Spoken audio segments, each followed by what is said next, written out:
J'espère que tu vas bien aujourd'hui. Avant toute chose, je voudrais te souhaiter une très belle année 2021. J'espère que tous tes projets se concrétiseront et que tu vivras des moments heureux.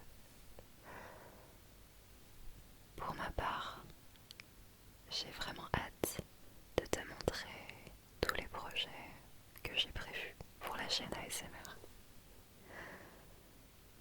Pour débuter l'année, nous allons commencer avec quelque chose qui avait beaucoup été demandé auparavant sur la chaîne.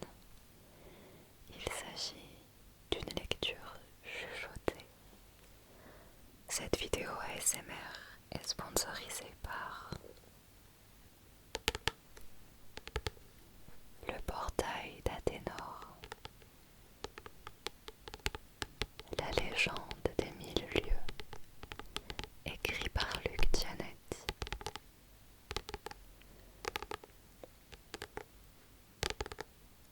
Dans ce roman, nous allons suivre les aventures de 4 adolescents dans une quête alliant humour et fantaisie.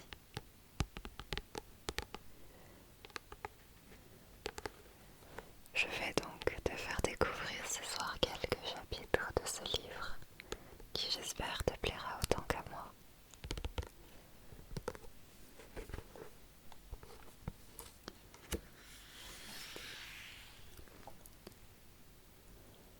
Une soirée mouvementée. Cela faisait longtemps, à la taverne de la Plume Rouge, qu'il n'y avait eu si peu de clients, ce qui n'arrangeait pas le moral de son propriétaire. Le fait de passer la soirée à ruminer derrière le comptoir faisait naître en Monsieur Clément une frustration grandissante, ce qui n'était pas le cas de sa compagne. Malena était une femme très calme et réservée. Rien ne pouvait changer la douceur de son regard, ni la bonhomie affectueuse et rassurante de sa personne qu'elle témoignait au quotidien, que ce soit avec Monsieur Clément ou ses clients. Ce soir-là, voyant le peu d'ambiance que la soirée promettait, elle décida de voguer à sa première passion, à savoir la harpe. Comme à son habitude, elle s'installa à l'extérieur devant la porte d'entrée, assise sur une chaise en bois magnifiquement sculptée et lustrée que son mari lui avait amoureusement conçue.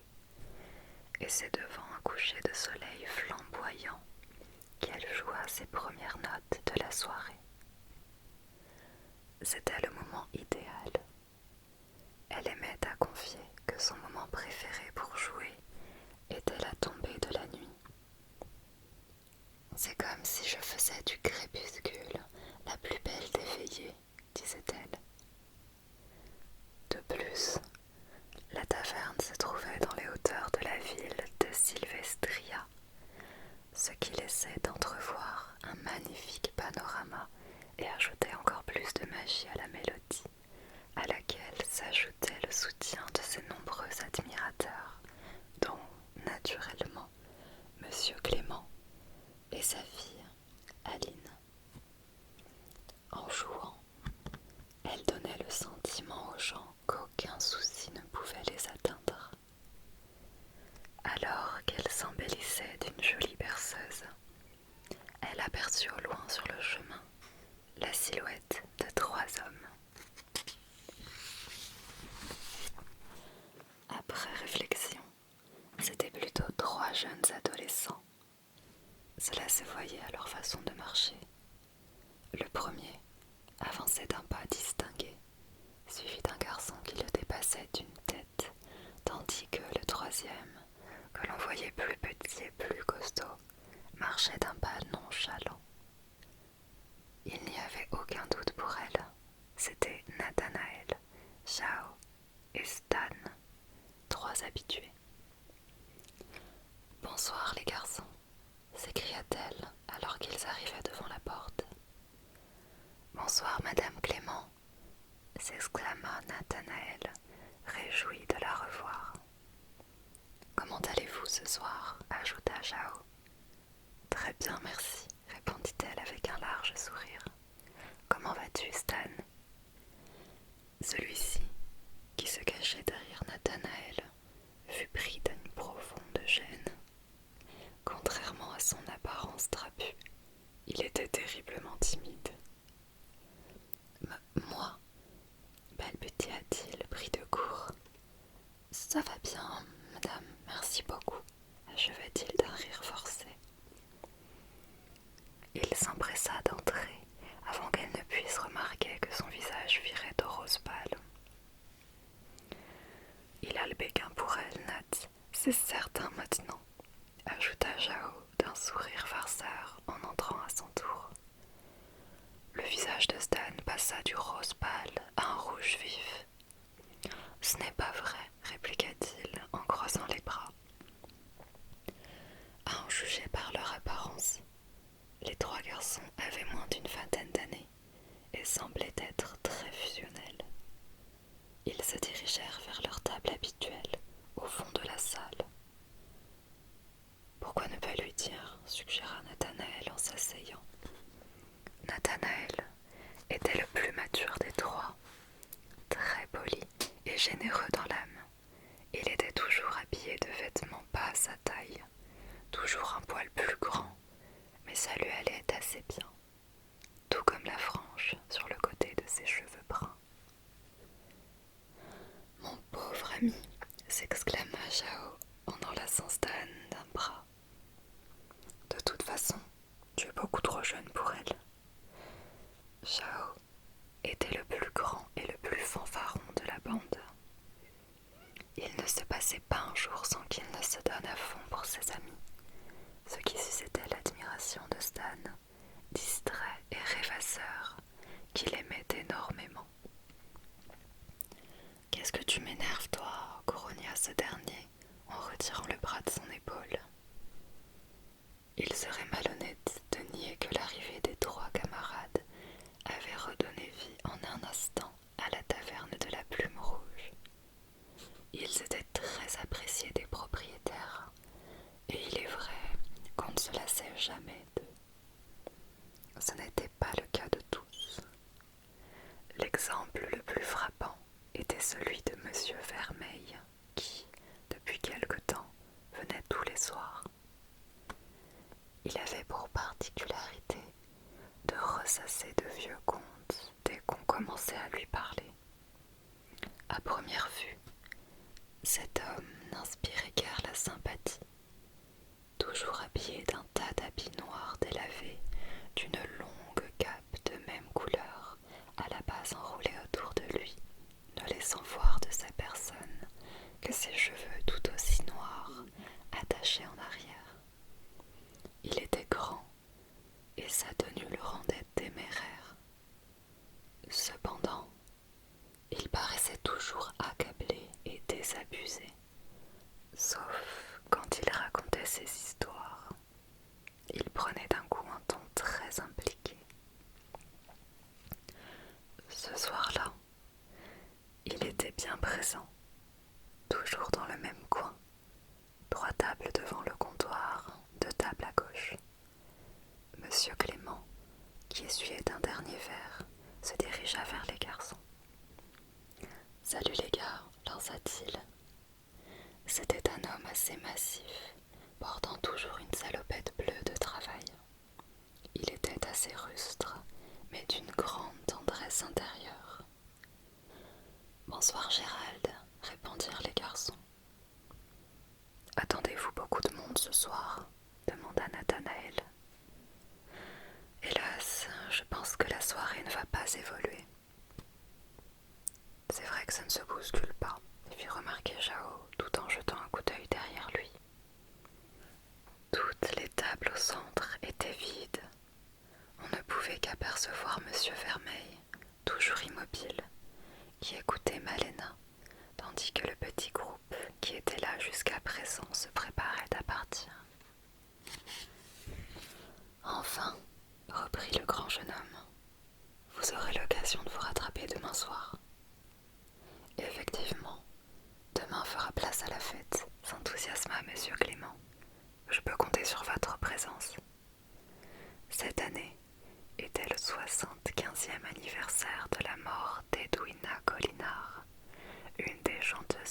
célèbre des terres éternelles, né à Sylvestria. Les terres éternelles étaient l'appellation du monde. Il s'y étendait deux grands royaumes très distincts, l'un au nord et l'autre à l'est. Sylvestria se trouvait à l'ouest, dans une magnifique et verdoyante contrée appelée la vallée de la Roche, nom en partie dû à son paysage très rocailleux. À cette occasion, le maire de la ville organisait un bal ouvert à tous dans le quartier ouest de la ville. Les Clément ne manquaient jamais l'occasion d'y installer un petit stand qui faisait l'unanimité auprès des jeunes danseurs. Évidemment, s'écrièrent-ils tous ensemble. Ah, je le savais. Qu'est-ce que je vous sers, comme d'habitude? Les trois copains se concertèrent quelques secondes. Oui, répondit Nathanaël. La taverne de la Plume Rouge était spécialisée en poissons frappés à base de lait. Personne ne les faisait meilleurs dans la région, sans compter que, grâce aux originales idées de Malena et d'Aline, il y en avait pour tous les goûts et de tous les styles. Après quelques minutes de travail, Monsieur Clément arriva, trois beaux verres à la main, chacun d'une mixture colorée et garnie de crème fouettée sucrée sur le dessus. Et voilà un fameux myrtille, un royal chocolat et enfin un fameux framboise, les servit-il en s'asseyant à leur table. Alors, quoi de neuf à Sylvestria? Personne n'aurait pu douter qu'ils étaient amis depuis pas mal de temps. Pas grand-chose, répondit Jao en prenant une gorgée de royal chocolat. Tout le monde parle du bal en ce moment.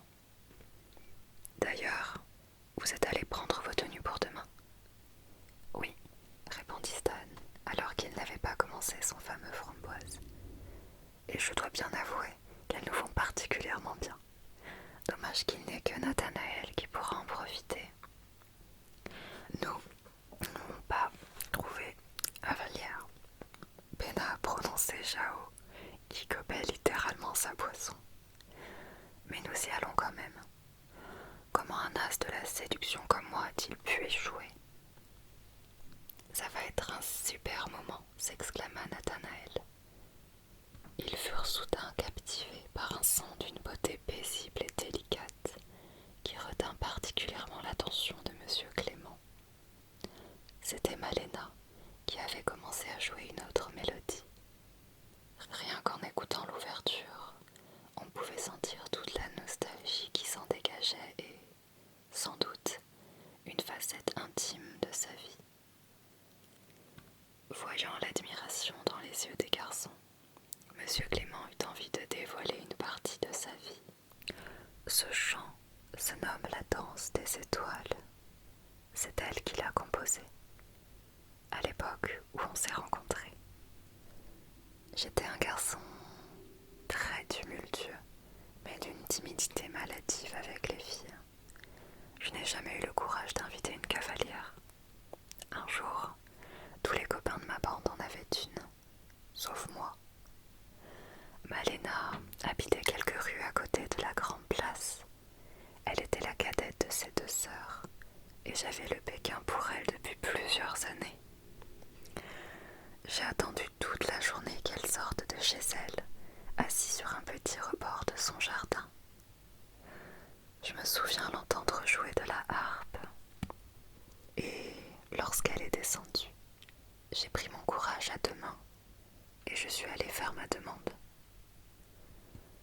Nathanaël, Jao et Stan étaient immergés dans leur récit et regardaient Monsieur Clément avec une certaine tendresse. Ils furent enchantés de constater que, sous ce robuste corps, se cachait un cœur tendre. Après le bal, continua-t-il avec un petit sourire, on est allé dans un endroit merveilleux qui n'existe plus. La plaine aux reflets.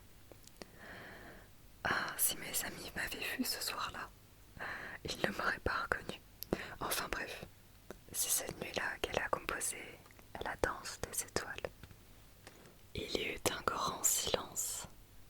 Tout le monde écoutait Malena, submergeant son entourage d'un flot d'émotions constantes, rendant l'atmosphère aussi paisible que féerique. À l'instant précis de la note finale, de rudes applaudissements retentirent dans la salle. Nathanaël, Chao, Stan et Monsieur Vermeil étaient conquis. Cependant, ils purent entendre, parmi le fort claquement qui résonnait, quelqu'un qui applaudissait de manière plus féminine. C'était Aline, la fille de Clément, qui était descendue de sa chambre pour participer à l'acclamation de la salle. En la voyant, on devinait tout de suite qu'elle était bien la fille de sa mère. La même finesse des traits du visage, la même douceur dans le regard, agrémentée de longs cheveux lisses d'un noir profond. Malena fut très touchée, surtout lorsqu'elle vit face à son public en revenant à l'étage poser l'instrument. « Merci beaucoup », s'exclama-t-elle en se dirigeant vers les escaliers, croisant sa fille vêtue d'une mignonne robe blanche. « C'est vraiment la plus belle musique jamais composée, maman, lui dit celle-ci. « C'est toi la plus belle, répondit sa maman en l'embrassant sur le front. Elle prit tout de même le temps d'envoyer un baiser de sa main à Monsieur Clément, qui fit de même avant de disparaître. Voyant son père et les garçons dans la salle, la jeune fille s'invita à leur table. « Coucou tout le monde !» s'écria-t-elle en s'asseyant à son tour. « Salut Aline !» s'exclamèrent les garçons. Ils étaient vraiment de simples connaissances et ne se voyaient jamais en dehors du restaurant familial. « Ce soir, ne te couche pas à l'aube comme d'habitude, » grogna Monsieur Clément. « Ne t'inquiète pas, papa. De toute manière, on peut toujours dormir l'après-midi, » suggéra Stan, alors qu'il prenait une gorgée de fameux framboises. Monsieur Clément lui lança le regard de la mort, qui le fit s'étouffer sur le coup. « Non, c'est complètement ridicule de faire une chose pareille, » s'empressa-t-il de rectifier en s'essuyant le nez, dont la boisson était ressortie. « Alors, comment ça va en ville en ce moment ?» demanda-t-elle. « Vous allez au bal ?»« Bien sûr, » répondit Chao. « Et toi ?»« Pareil, mais je serai au stand, pas sur la piste de danse.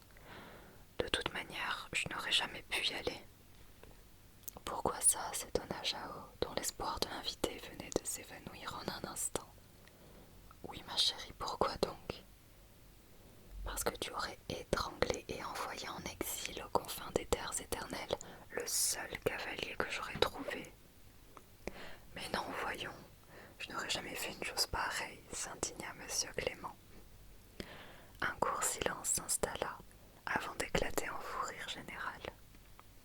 « Hé, Chao !» chuchota Stan au milieu du chahut.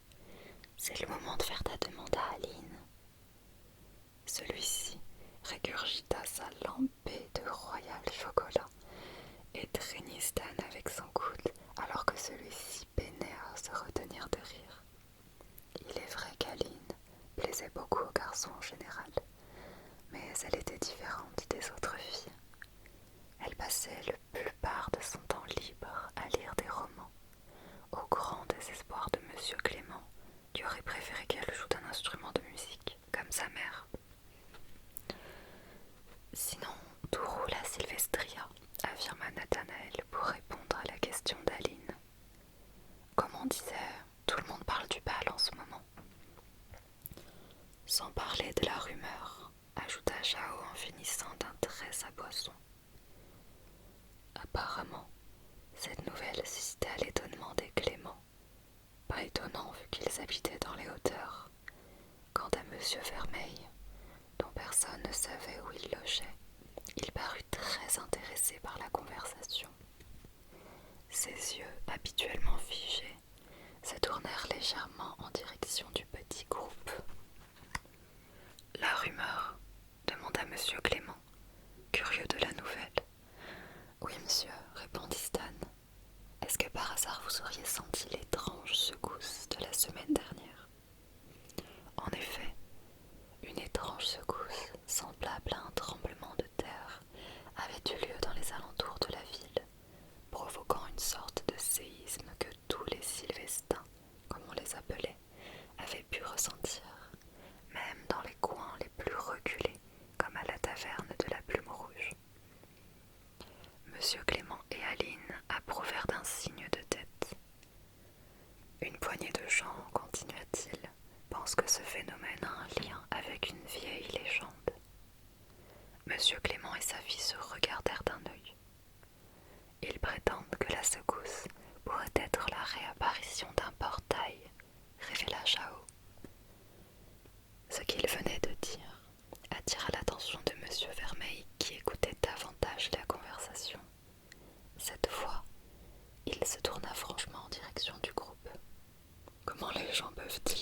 sornettes, s'indigna monsieur Clément.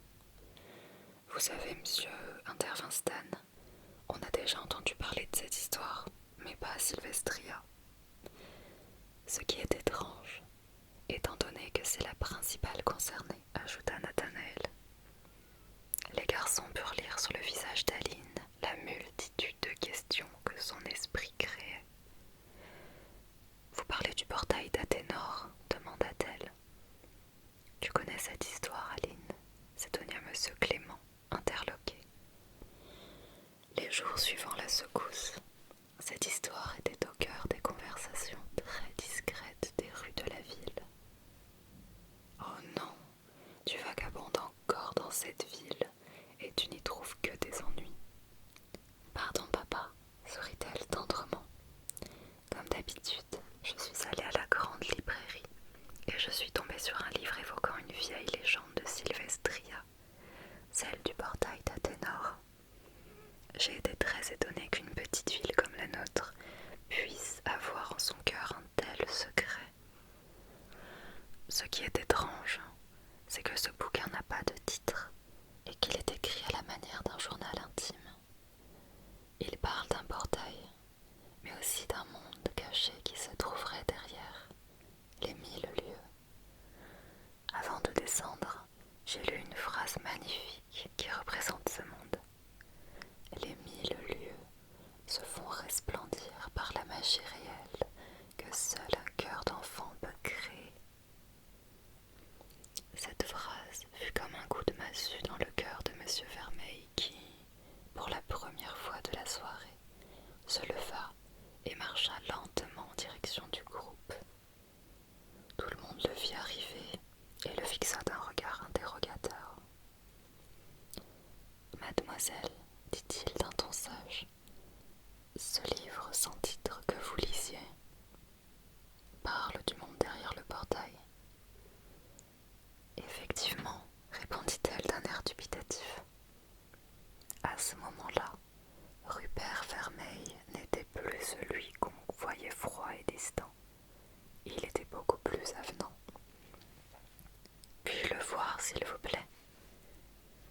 Aline hésita quelques secondes. Il était rare que monsieur Vermeil vienne en personne demander quelque chose, hormis le café mousseux qu'il avait l'habitude de commander à monsieur Clément. Mais c'était un ami de son père, et après tout, cet homme n'avait jamais fait de mauvais gestes.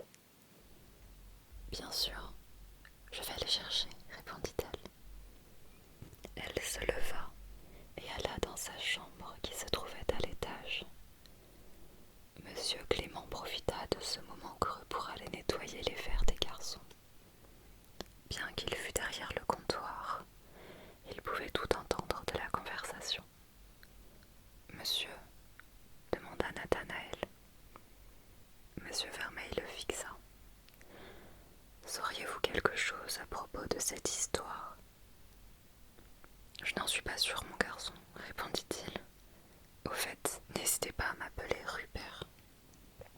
Moi, c'est Nathanaël, et voici Jao et Stan. L'homme conclut les présentations d'un signe de tête, puis des bruits de pas venant de l'escalier retentirent et Aline réapparut, un petit bouquin à la main. Le voilà, dit-elle en s'asseyant, le tendant à Rupert.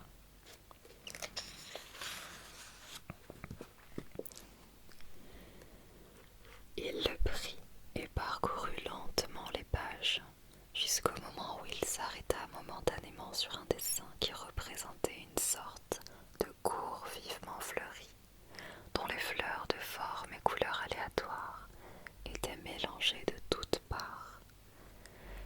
Ça alors? Qu'y a-t-il? Demanda Aline, très intéressée. Cet endroit que vous voyez là, dit-il en posant le livre sur la table, se nomme le jardin de la rose blanche. D'après ce que je sais, le monde qui se trouve derrière le portail est gorgé d'endroits insolites comme celui-ci, où les fleurs semblent pousser aléatoirement. Il serait similaire à un monde imaginaire qu'un enfant aurait créé. Étonnant, puisque la fonction du portail est de combattre. De combattre, monsieur?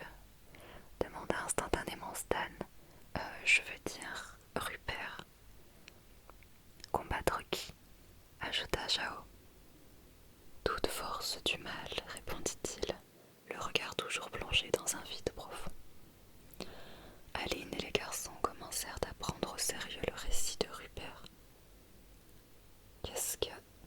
Ça suffit, Aline, interrompit brusquement monsieur Clément. Il fit le tour du comptoir et s'avança vers eux. Rupert, cria-t-il d'un ton ferme, que ce soit clair, cette légende n'est qu'une légende, une histoire fantaisiste inventée de toutes pièces. La réaction de monsieur Clément suscita autant l'étonnement que l'inquiétude. Après quelques secondes de silence, Rupert répondit d'un ton rassurant. Bien sûr, Gérald, approuva-t-il en jetant un regard vers les enfants. Ce n'est qu'une légende. Et la secousse de la semaine dernière n'était sûrement qu'un simple tremblement de terre. Ceux qui parlent de cette légende ou de ce portail ont perdu la tête. À ce moment précis, monsieur Clément se rendit compte qu'il venait de jeter un froid dans la pièce. Bref, je vous annonce que je vais fermer d'ici 15 minutes. Passez tous une bonne nuit, conclut-il en s'éloignant. Viens, Aline. Rupert s'avança vers elle et lui rendit le livre. Gardez-le en sûreté, dit-il tout bas, avant de se hâter vers la sortie, sa cape noire suivant le mouvement. Nathanaël, Zhao et Stan se regardèrent une fraction de seconde avant de bondir littéralement de leur chaise et de le courser. Rupert, crièrent-ils à tour de rôle alors qu'ils dévalaient une pente assez glissante pour être le théâtre d'un drame. Celui-ci réagit et se retourna. Si vous voulez en savoir plus, rejoignez-moi demain dans l'après-midi, place de la Division. Ils acquiescèrent d'un signe de tête, puis Rupert se retourna et fila sur le sentier, mettant un terme à cette soirée mouvementée et laissant Nathanaël, Zhao et Stan seuls sur le chemin qui menait à la ville, chemin qu'ils empruntèrent dans la nuit noire. Ils virent la taverne s'éloigner dans un fond obscur, déjà impatients de retrouver l'homme à la cape noire et d'avoir des réponses à leurs folles questions. Les soupçons du noir conteur. Le lendemain révéla une journée tout à fait splendide. Le soleil tapait à souhait sous un ciel bleu azur, bien que rien n'eût pu changer le tempérament radieux dont il faisait naturellement preuve. C'était un détail non négligeable pour avoir le moral. Stan, s'écocia Zhao afin de réveiller le gros dormeur qui était son ami. C'est incroyable qu'il puisse dormir autant, s'exclama Nathanaël. C'est comme si son esprit s'était envolé. Les trois copains avaient profité du fabuleux ciel dégagé pour s'étaler au soleil dans l'herbe fraîche, afin de se laisser emporter tout doucement vers un sommeil profond, dont Stan était toujours prisonnier. Vas-y, Zhao, réveille-le, Rupert nous attend sûrement. C'était très dur de réveiller Stan, et les quelques fois où il s'y arrivait, en partie grâce à Zhao qui n'hésitait pas à lui sauter dessus et le secouer dans tous les sens, il lui fallait bien 20 minutes avant d'être parfaitement conscient. Tu vas voir que si son esprit ne rebrousse pas chemin immédiatement, je le jette dans la rivière, s'exclama son ami, qui commençait à perdre patience. Il se trouvait dans l'agréable quartier Est, dont la particularité était la rivière d'une forêt voisine qui passait entre les habitations, pour le plus grand bonheur des enfants qui s'amusaient dedans, et pour la plus grande frayeur des parents qui avaient peur qu'il ne se fasse emporter. Bon, ça suffit. Aux grands mots, les grands remèdes. Tu ne vas pas le faire, Zhao? Si. Il se mit debout, se baissa et, d'un coup de force magique, Stan dans ses bras à la manière d'une demoiselle. D'un pas décidé, il se dirigea vers la rivière qui coulait à quelques mètres. Nathanaël, voyant ce qui allait se produire, tenta d'éviter le drame. « Stan, enfin réveille-toi, on est en retard !» cria-t-il. Cette phrase dut faire un choc dans le subconscient de son ami qui, pour la première fois, se réveilla en sursaut, parfaitement conscient. « Bon sang !» s'écria-t-il les yeux écarquillés, bondissant littéralement des bras de son ami. « Monsieur Rupert, la légende, le portail !» paniqua-t-il, la main sur le front. « T'as oublié le fantôme !» lui fit remarquer Jao d'un doigt. « Pas si fort, les gars !» chuchota Nathanaël. « Il ne faudrait pas attirer l'attention. »« C'est pas faux !» approuva son ami. « Allons-y !» Les trois copains s'élancèrent en toute hâte. Heureusement, ils n'étaient pas très loin du lieu de rendez-vous. De plus, depuis le temps qu'ils vagabondaient à Sylvestria, ils en connaissaient les moindres recoins, sans parler des raccourcis qu'ils maîtrisaient sur le bout des doigts. À ce rythme, ils arrivèrent à la place de la division en moins de 2. La division, place faisant la jonction entre les différents quartiers de la ville, était l'endroit le plus fréquenté après la Grande Place, en partie grâce à son emplacement central, mais pas seulement. Chaque vendredi, les artisans des 4 coins de la vallée de la Roche venaient vendre leurs marchandises, créant toujours un véritable capharnaüm. Le seul endroit tranquille était la petite fontaine à l'effigie du premier souverain de Sylvestria, le seigneur roi Dom Hirom. Justement, Rupert s'y trouvait et les attendait, tranquillement assis sur le bord, son attention portée sur l'épée que brandissait Dom Hirom. Une épée connue pour avoir fendu la meilleure armure des Valdar, le royaume du Nord. Les garçons n'eurent aucun mal à le reconnaître avec sa tenue entièrement noire, d'autant qu'il était le seul à porter une cape par un temps chaud comme ce jour-là. « Bonjour Rupert !» s'exclama Nathanaël, arrivant avec ses amis. « Salut les garçons. Vous n'avez pas eu de soucis ?» demanda-t-il. « Pas du tout » répondit Jao. « Nous n'avons juste pas réussi à extirper un ami de son sommeil profond. » Cet ami en question était si essoufflé qu'il n'arrivait pas à sortir un seul mot. « Stan est un gros dormeur » expliqua Nathanaël.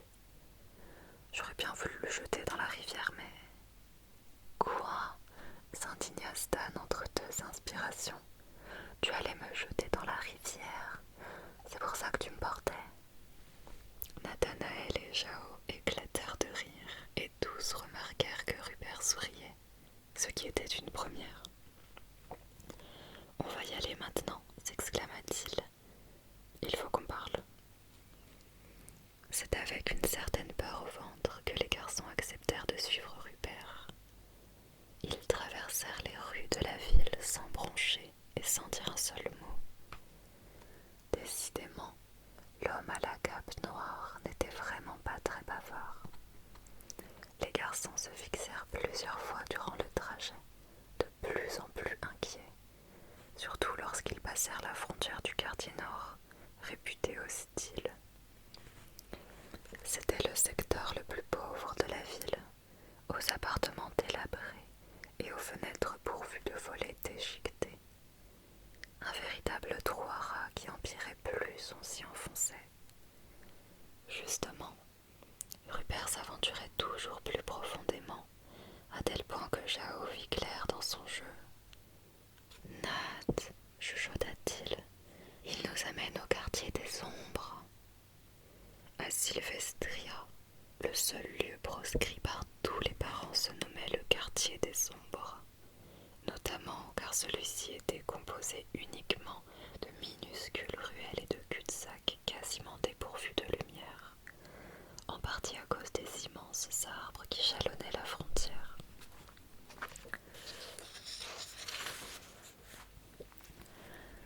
Cela faisait de l'endroit un véritable labyrinthe. Les pauvres habitants de la partie nord de la ville refusaient même d'y vivre. Les petits appartements étaient presque tous vides et les rares personnes qui avaient osé s'aventurer dans le quartier n'avaient jamais retrouvé leur chemin. Quant à ceux qui avaient eu la chance de revenir, ils avaient perdu la tête et faisaient part de visions d'esprits et d'âmes déchues hantant ce lieu maudit. Oui, je l'ai compris aussi, répondit-il tout bas. Oh misère, trembla littéralement Stan. Il ne nous fera rien, rassura Nathanaël. Et si c'était le contraire? Tu sais bien que ce quartier est le seul entouré de remparts. C'est un véritable lieu de mort. Malgré la situation alarmante, tous trois étaient assez sereins, car le quartier des ombres n'avait presque plus de secrets pour eux. Ils y étaient allés en expédition une centaine de fois. Ils n'avaient jamais observé quoi que ce soit de paranormal et savaient très bien comment retrouver leur chemin. Leur inquiétude venait en grande partie de leur guide. « Stop !» cria celui-ci, criant Stan un mini-arrêt cardiaque. Ils se trouvaient devant une maison qu'ils reconnurent, donnant sur une petite zone piétonne dénuée de toute présence humaine. Ils passèrent la porte d'entrée et montèrent à l'étage. À première vue, il était flagrant de remarquer que c'était la mystérieuse tanière de Rupert.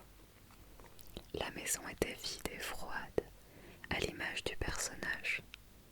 Elle manquait cruellement de vie, tout en étant envahie de poussière. En entrant dans la pièce principale, ce qu'ils virent n'était pas glorieux. Aucun meuble, aucun fauteuil, juste une grande table en bois massif posée au centre de la pièce, ainsi qu'un matelas déchiqueté placé dans un angle. Un détail attira l'attention de Nathanaël, qui inspectait le logis du regard. En effet, il remarqua une porte menant à une chambre. Rupert hébergeait sûrement quelqu'un. Une fois à l'intérieur, l'homme à la cape noire ferma la porte. « Asseyez-vous donc, ordonna-t-il. »« C'est donc là votre demeure ?» demanda Nathanaël en s'asseyant avec ses amis. « En effet, » répondit-il, « mais c'est temporaire. »« On voit ça !» s'exclama Jao avec un certain dégoût. « Sans vous offenser, il est vrai que cet endroit est totalement inhospitalier. Ça ne doit pas être évident d'y vivre. Mais pour une discussion discrète, il n'y a pas mieux. » « Bien vu, mon garçon, » lança Rupert qui resta debout devant leurs yeux. « Il est vrai que l'endroit est un peu rustre, mais pour le sujet que l'on doit évoquer, c'est l'endroit idéal. Personne ne risque de nous surprendre ici. » Ça, c'est clair, pensa Stan qui, pris de peur, lança un franc regard à Nathanaël. Ce dernier le rassura d'un signe de tête. « Comme vous le savez, commença l'homme à la cape noire, une poignée de gens pensent que la secousse de la semaine dernière était due à la réincarnation de la légende de Sylvestria. Autrement dit, la réapparition du portail d'Athénor. Après tout, ce n'est qu'une hypothèse. »« Une folle hypothèse !» s'exclama Jao. « Ce qui est incroyable, c'est que la rumeur prend de plus en plus d'ampleur, dit Nathanaël. »« C'est tout à fait vrai, répondit Rupert. L'élément qui est à l'origine de l'accroissement de la rumeur est une personne que les habitants appellent le fantôme de Sylvestria. » Un silence de quelques secondes s'installa. « On en a entendu parler, révéla Jao. Ils l'appellent le fantôme, car ils n'ont jamais réussi à voir son visage, juste une silhouette qui rôde dans la ville, depuis la secousse. »« Vous savez quelque chose, n'est-ce pas ?» demanda Nathanaël d'un ton franc. De toute évidence, Rupert s'attendait à cette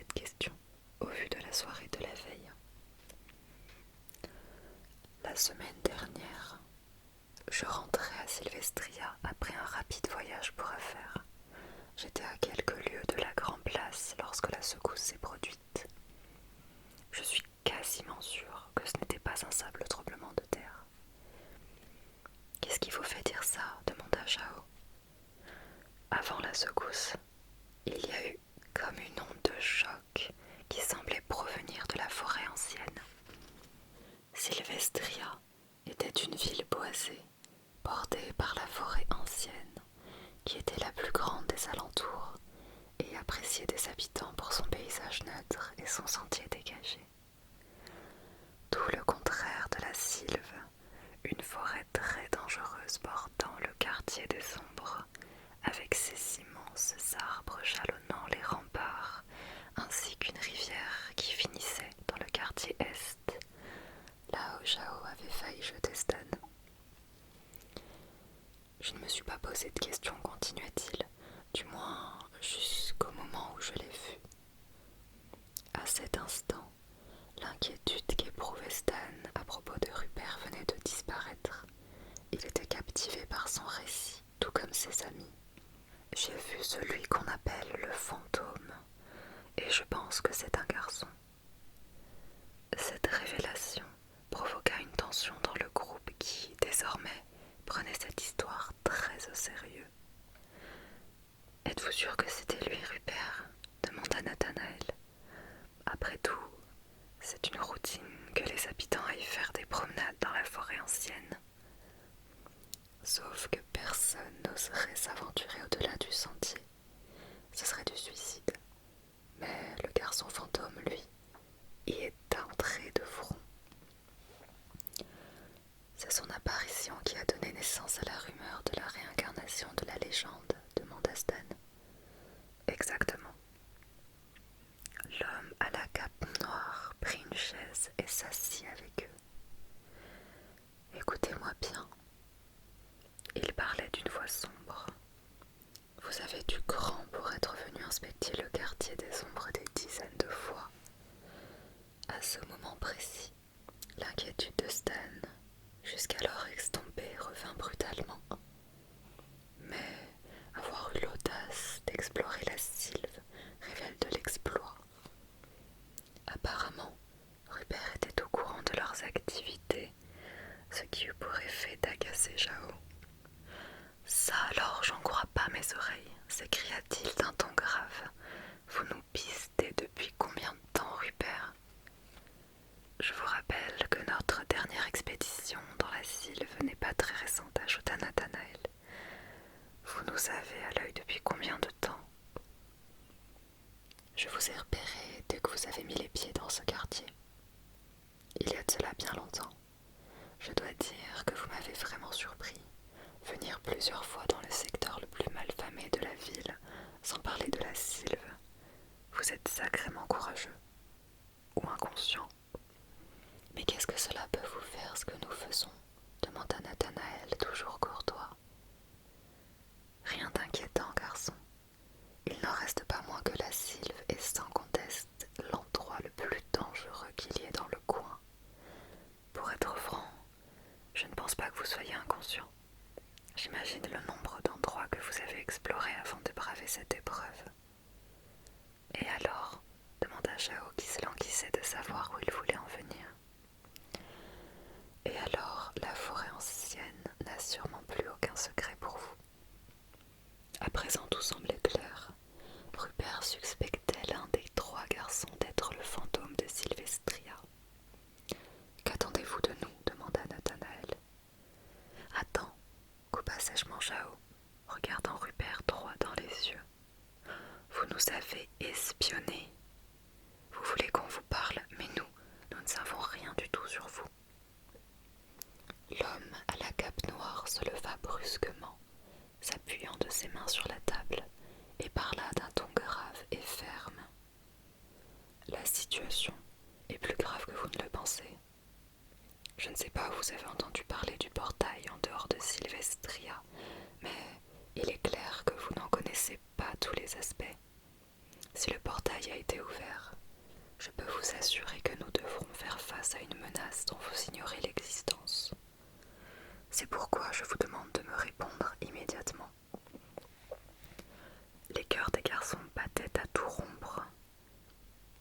Lequel de vous est-il le fantôme de Sylvestria ?» Alors que Jao, perdant patience, était sur le point de répondre, de violents bruits de pas retentirent dans les escaliers de la maison. Rupert se retourna lorsque la porte d'entrée s'ouvrit brutalement. Un homme au crâne lisse et à la pommade se tenait derrière. « Rupert, il y a un problème à la Grand-Place !» s'exclama-t-il paniqué. L'homme à la cape noire sortit de sa tanière en vitesse, suivi des garçons. « Que se passe-t-il, Achille ?» demanda-t-il alors qu'ils se trouvaient tous dans la rue. Cet homme, plus grand que Rupert, à la musculature développée, impressionnait les garçons. Il n'avait absolument pas l'air méchant, mais il pouvait ressentir une grande force intérieure émaner de lui. « Les gardes ont cerné le fantôme sur la Grand-Place. Nous n'y arriverons jamais à temps. » Rupert grinça des dents et semblait impuissant. C'était sûrement l'ultime occasion de coincer le fantôme. Alors qu'ils allaient partir en toute hâte, Nathanaël lui chopa le bras. « Suivez-nous, » dit-il sérieusement. Sans attendre de réponse, les garçons s'élancèrent à toute vitesse, suivis des deux hommes. Au bout de quelques mètres, ces derniers étaient impressionnés par leur agilité. Non seulement ils constataient leur connaissance des alentours, mais, en plus, ils avaient du mal à les suivre. Passant de ruelle en ruelle, évitant les cul-de-sac, ils se dirigèrent vers la frontière de la ville, ce qui inquiétait fortement Rupert et Achille. Une fois arrivés devant l'imposant rempart, Jao, dans son élan, commença à escalader la façade d'une maison qui bordait le mur de la pierre. À la vitesse de ses mouvements, Rupert comprit que c'était une échappatoire bien rodée. Il était impressionné. Chacun leur tour, ils suivirent Jao, qui était déjà parvenu au sommet du rempart et, de son allonge, tendait le bras afin d'aider ses amis. Ce fut un jeu d'enfant pour Rupert, contrairement à l'homme au crâne lisse qui n'avait pas du tout l'habitude de crapahuter, d'autant plus que son poids n'était pas un avantage certain. Ils durent s'y mettre à trois pour le tirer jusqu'en haut. Une fois au sommet, le petit groupe eut une vue imprenable sur la Sylve ainsi que sur la rivière, qu'elle voyait au loin s'engouffrer dans le quartier de Stan. Mais ce qui retint vivement l'attention fut une barque en bois posée à quelques mètres du torrent.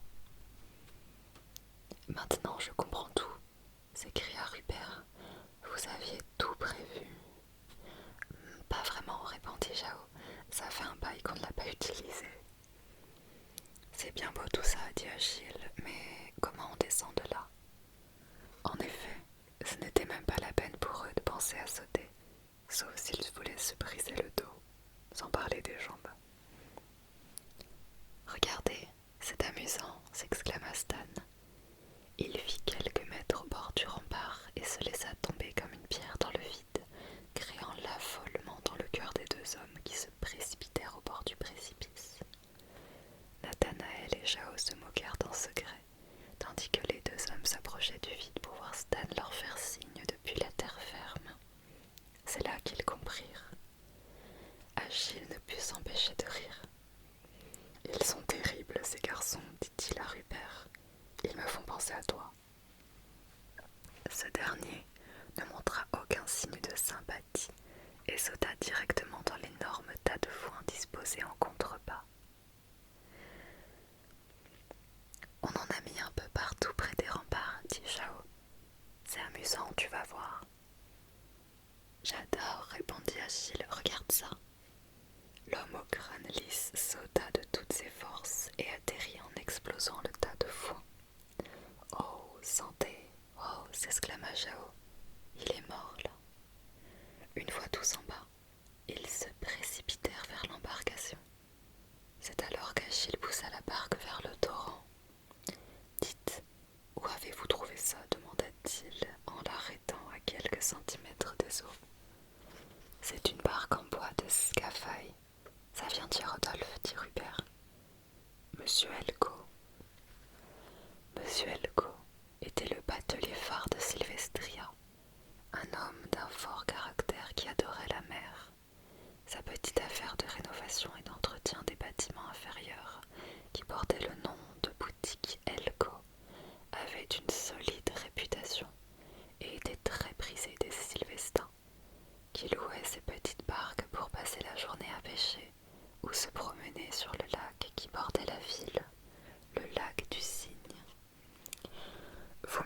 le sache jamais, s'exclama Rupert en montant à bord. Tu m'étonnes, rit Achille. Il les égorgerait vivants. Comment voulez-vous qu'on trouve l'argent pour une barque en bois de Scafaille s'indigna Jao en montant à bord. C'était trop drôle, ricana Stan en montant à bord. Trop forte, la courtisane qu'on a payée pour détourner l'attention de monsieur Elko. Ah bon, s'exclama Achille en éclatant de rire. Il faut dire que cette barque de mariage est très réussie, précisa Nathanaël. Ah bon? Achille, choqué, riait nerveusement. Vous êtes des bons, dites donc, complimenta Rupert. Achille fut estomaqué. Ça suffit, ne les encourage pas, toi, lança-t-il à Rupert. Ils vont devenir pires que toi. Attention, vous êtes prêts maintenant? Alors c'est parti.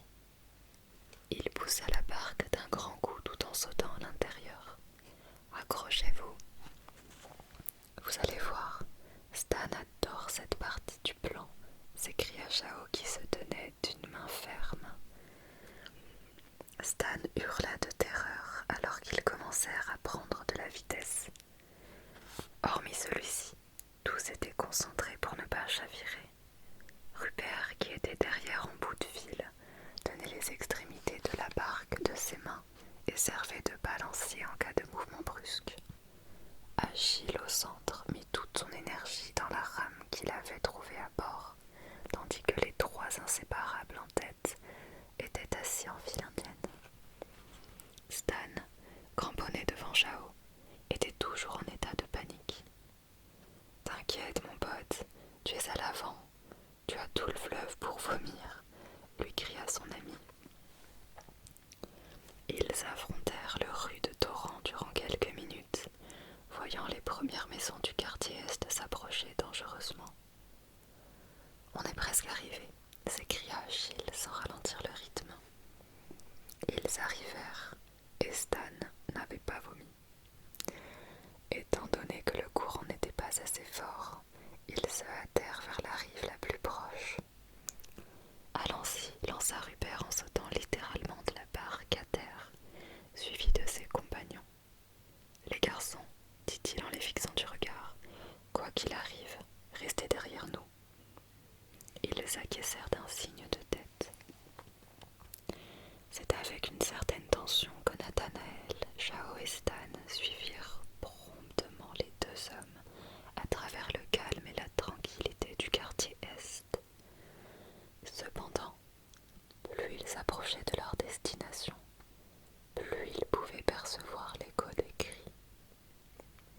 Au fur et à mesure qu'ils approchaient de la grande place, les cris s'intensifièrent, tout comme les Sylvestins qu'ils croisèrent à contresens, fuyant la Seine. Il n'y avait plus de place au doute. Il se passait quelque chose de grave à la grande place. D'ailleurs, ils pouvaient désormais entendre plus distinctement le vacarme qui se produisait. « Ne bouge plus !» entendirent-ils en arrivant devant la Seine. L'endroit était quasiment désert, mais malgré la faible luminosité, il était aisé de remarquer quelle était la source de ce tumulte. Un garde de la ville se tenait debout, tandis qu'un de ses semblables était à terre, épée à la main.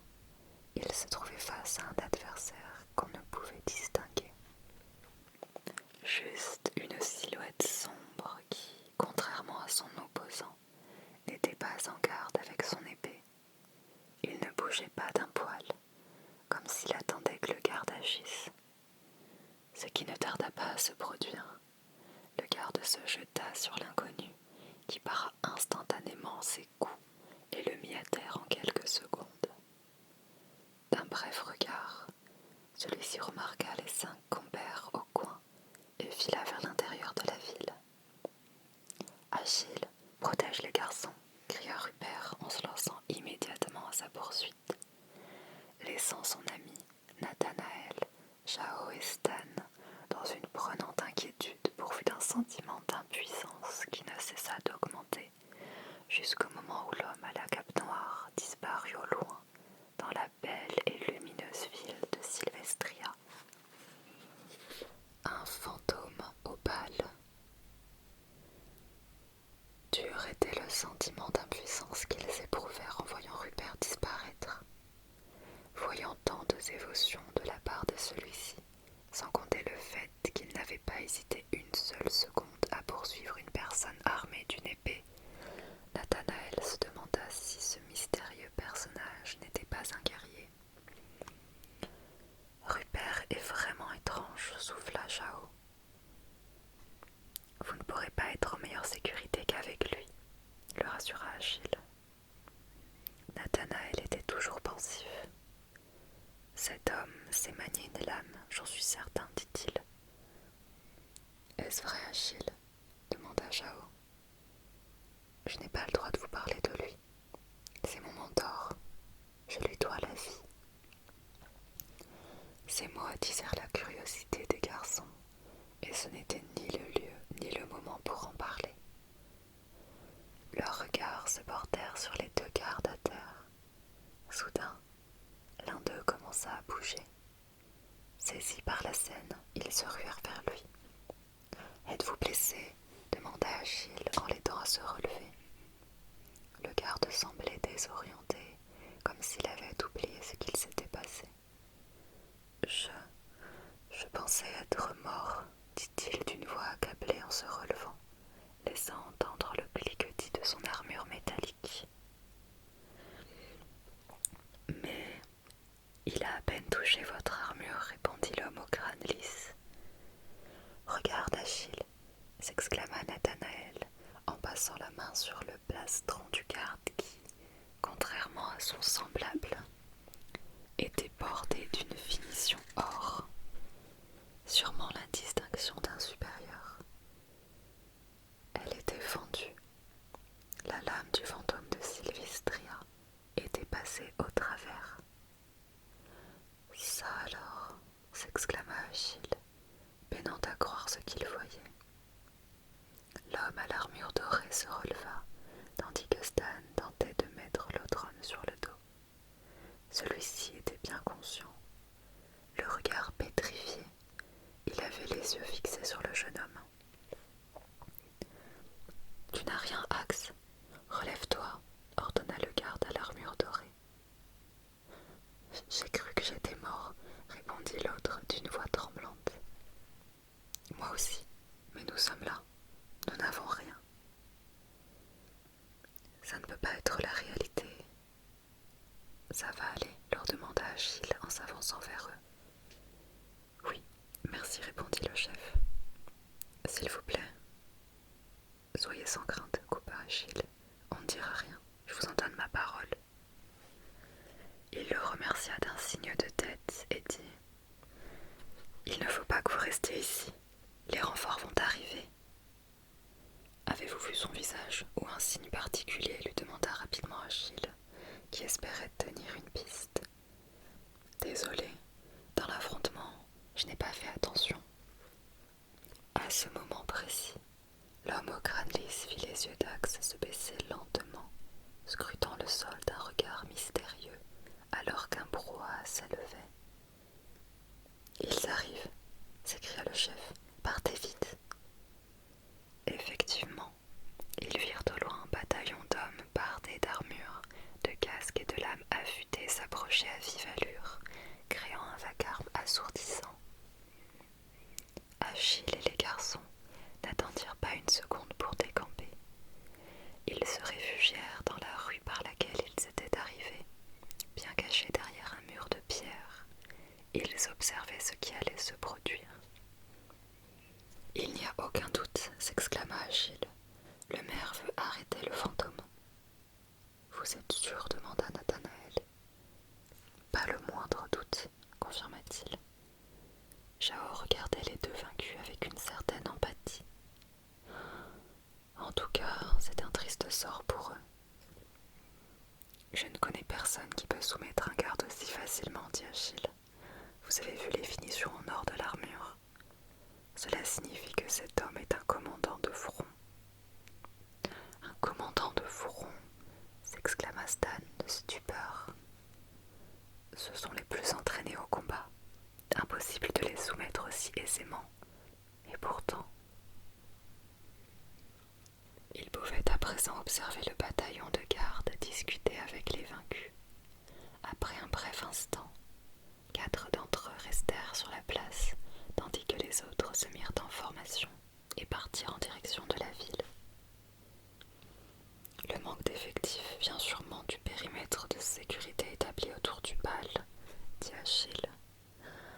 Oh misère, s'écria Stan, main sur le visage. Le bal, on n'est même pas prêt et la nuit tombe.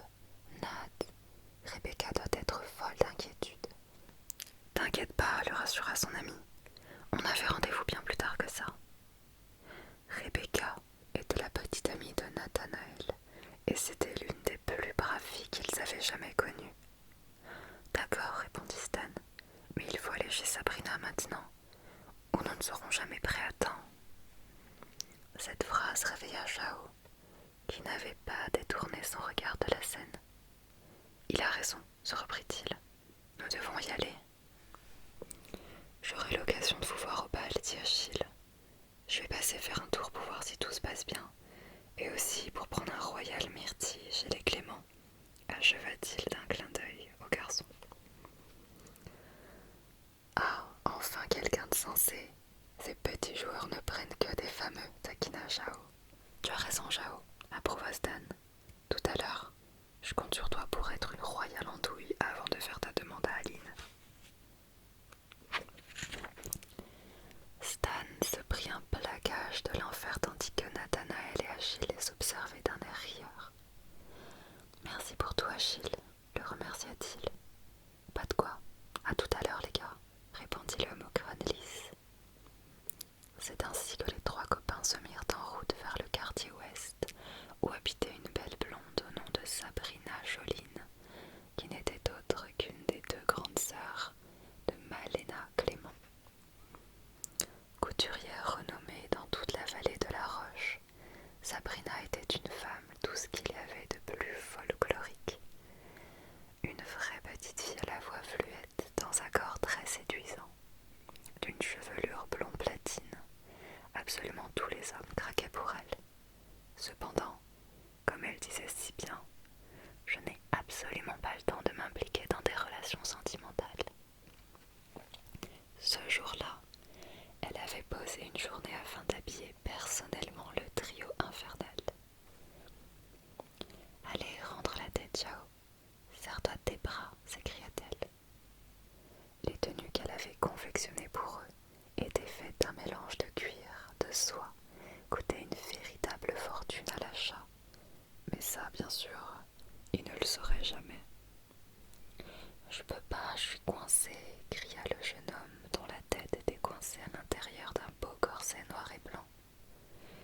C'est toi qui voulais avoir un habit au plus près du corps, énorme poulet, lui rappela Stan, qui s'admirait dans la glace près de la porte d'entrée.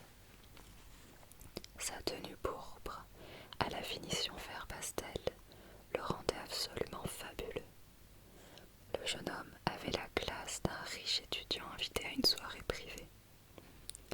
Au secours, s'égosia Chao, ne supportant plus d'être figé dans une inconfortable posture. Ne t'inquiète pas, tenta de le rassurer la belle blonde de sa voix féminine. Si tu arrêtes de bouger, je pourrais faire quelque chose. Elle tenta de toutes ses forces de tirer le corset vers le bassin du grand jeune homme afin d'en extraire sa tête. La voyant dans l'impasse, Stan prit les devants. « Attendez, mzelle, je gère, » dit-il en s'avançant tel un don juan. Il prit le corset de ses mains et le tira tellement fort que la tête rouge de Chao sortit d'un coup, comme un bouchon de champagne qui éclate. « Ah ben voilà !» s'exclama-t-elle réjouie. Chao respirait si fort qu'une énorme veine sortait de son front rougeâtre. « Malheur, mais c'est le canal de papaye !» rit allègrement Stan. « Tu oses te moquer de ton meilleur ami alors qu'il a failli mourir devant tes yeux. Maintenant, tu n'as plus d'excuses pour trouver une jolie petite cavalière, » dit la belle blonde de ses yeux bleu ciel.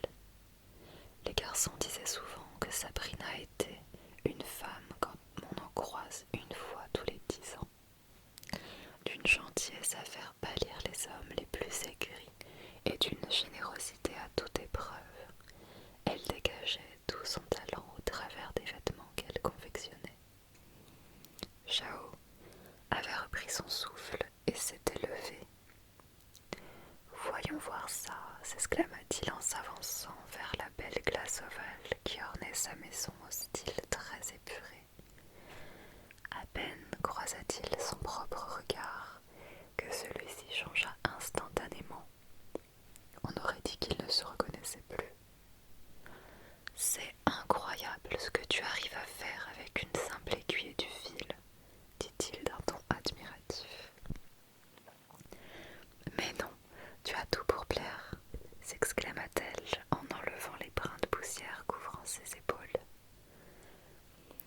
à cet instant que crissa la porte de la salle de bain, laissant apparaître Nathanaël sur son 31. Il s'avança vers le regard béat de ses amis. Sabrina, très émue, avait presque les larmes aux yeux. « Tu es parfait !» s'écria-t-elle émotionnée. Le jeune homme était touchant par sa simplicité, d'autant plus qu'il était vraiment très beau dans son costume abyssal agrémenté d'une cravate orangée. « Maintenant, il ne faut pas que vous soyez en retard, » conclut-elle. Sabrina, fit résonner l'écho d'une tendre voix venant de la rue au même instant. Sabrina et les garçons allèrent à la fenêtre. En se penchant, ils purent voir une jeune fille en robe de soirée. « Coucou ma jolie !» s'écria Sabrina. « Comme tu es belle !»« Merci !» lui cria celle-ci. « Allons-y, allons-y, mes fans m'attendent !» s'écria Jao plein d'enthousiasme. « Lesquels ? Les mamies ?» demanda Stan en suivant son ami dans les escaliers. Sabrina fut prise d'un éclat de rire devant leur côté innocent et plein d'envie. Nathanaël, lui, prit le temps de remercier la belle blonde. « Merci pour tout encore. Nous essaierons de te rendre autant si nous le pouvons un jour. » Elle fit non de la tête. « Vous êtes tous les trois extraordinaires. Vous méritez tout, et un jour vous serez récompensés. » Il sourit durant quelques secondes avant de prendre le chemin de la sortie. En arrivant en bas de l'immeuble, ils furent accueillis par Rebecca, la petite amie de Nathanaël, habillée dans sa robe blanche et orangée. Elle était en parfaite harmonie avec la couleur cuivrée de ses cheveux et le vert qui ornait ses yeux. Après une courte discussion de retrouvailles, ils partirent en direction du quartier ouest, construit à flanc de falaise. C'est près d'un point haut appelé la place perçante que le bal devait avoir lieu. Il se situe à l'extrémité sud du quartier ouest, la partie la plus élevée de Silvestria, hormis les hauteurs. L'immense chapiteau dressé uniquement pour l'occasion s'arrêtait à quelques mètres de l'impressionnant vide du flanc de la falaise. C'est après quelques dizaines de minutes, le temps de gravir l'ascension qui menait au quartier ouest, qu'ils arrivèrent devant le stand de la famille Clément. « Coucou !» s'écria Aline, heureuse de les voir en tenue. Le stand de Clément était situé juste devant l'entrée principale. « On va faire un tour et on arrive », lui lança Jao, en rentrant promptement à l'intérieur, suivi de Stan. « C'est déjà le coup de feu », s'exclama Nathanaël en souriant, alors qu'une file de plus en plus longue naissait autour du stand. « Oui, on n'a pas une seconde de répit, » rit Aline. « Vous êtes sublimes tous les deux. »« Merci ma belle, » répondit Rebecca. « Mais comment une si jolie fille comme toi peut refuser d'aller au bal ? » « En fait, je dois aider mes parents, » répondit-elle timidement. « Remarque, si on peut éviter un étranglement, » taquina Nathanaël, se rappelant de leur soirée mouvementée. « Aline, tu peux venir s'il te plaît, » intervint monsieur Clément débordé. « On te laisse, dit Rebecca. À plus tard. » Nom d'un fantôme, s'écria Stan, debout sur un point haut surplombant la piste de danse. Regardez-moi ça, Jao. Pas une fille de libre.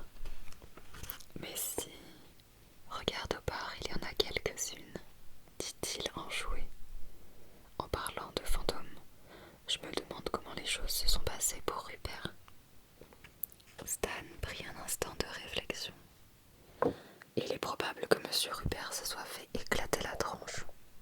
Ça va pas la tête, s'indigna Jao en lui donnant une claque derrière la tête. Ne fais plus ça quand il y a du monde, cria-t-il gêné. Moi je te dis que Rupert est plus fort qu'on ne le pense. Oui, mais d'un autre côté, le fantôme a l'air extrêmement dangereux.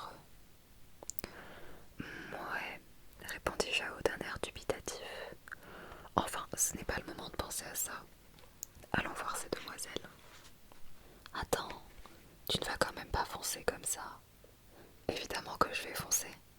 Tu n'as qu'à m'observer et prendre des notes. Chao s'élança vers la table qui servait de bar, où tous les danseurs prenaient plaisir à mélanger les divers jus mis à disposition. Parmi eux, une jeune fille ravissante qui n'arrivait pas à se décider. Comme il va se prendre une tôle historique, pensa fermement Stan, qui fixait de loin tous ses faits et gestes. Bonsoir, mademoiselle, s'exclama Chao d'un ton gentleman. Si je peux me permettre, le cocktail cranberry orange cassis est sans aucun doute le meilleur que j'ai pu trouver, dit-il en le préparant sous les yeux de la jeune fille. Oh, mais je suis d'une impolitesse. Je ne me suis pas présentée.